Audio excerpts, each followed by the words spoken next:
मी म्हटलं काल एवढ्या वेळा मी म्हणून सुद्धा तुम्ही अचानक म्हणून मला खरं वाटत नव्हतं काल पण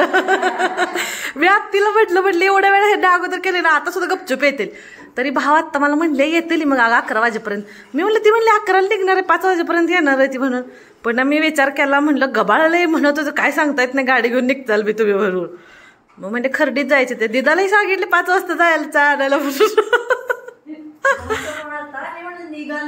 हा आणि त्यात मी सकाळी तुला कॉल करायची होती म्हटलं गडबड ही तुझी असेल म्हणून मी केलं नाही मी फोन केला तेव्हा तू कुठे होती पुन्हा होय का कुठे गेली थांबा 1 मिनिट आली आम्हाला घरी कोणालाही न सांगता रोहिणीने दीपकदाजी ओला बुक करून आलेत आणि आम्हाला सांगितलं तर संध्याकाळी पोचणार आहे म्हणून आणि हे सकाळी 11 वाजताच पोचलेत घरी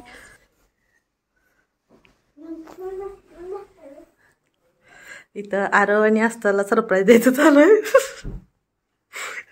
इकडे 2 पिल्लं झोपली ती बारकी मोठी मी कुठून लपून बसू पण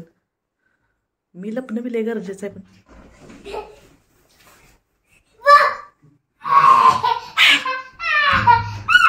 आयुष आयुष शांत शांत शांत शांत बस घ्या त्याला आवाज गेला असतं कुठे कुठे गेली म्हातारी लिहून थांब थांब थांब तिला शूज काढून यायला वेळ लागतोय पिलो तू म्हणा मम्मा झोपलीच नाही म्हणा जा जा हे तुझ्यासाठी सरप्राईज आधी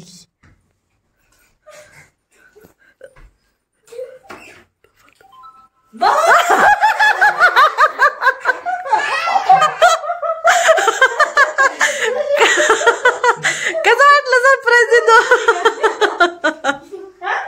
तुला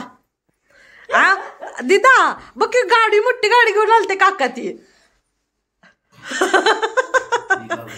दिदा स्पीचलेस झाली काय आस्था इकडे बघ की आईचं सरप्राईज आवडलं का नाही बघ तुला सरप्राईज आयुष आयुषनं सगळ्याला सरप्राईज दिला आजोबाला सुद्धा दिले आजोबा मळ्यात ना आलं भीती दाखवली आजोबाला भाऊ करत होता हाय ना दिदू दिदू कसं वाटलं सरप्राईज आहे की आवडला का तुला मोठी गाडी घेऊन आली होती तर कसा वाटला आपला आजचा सरप्राईजचा व्लॉग नक्की कमेंट करून सांगा आणि व्हिडिओ आवडला तर लाईक शेअर सबस्क्राईब करा बाय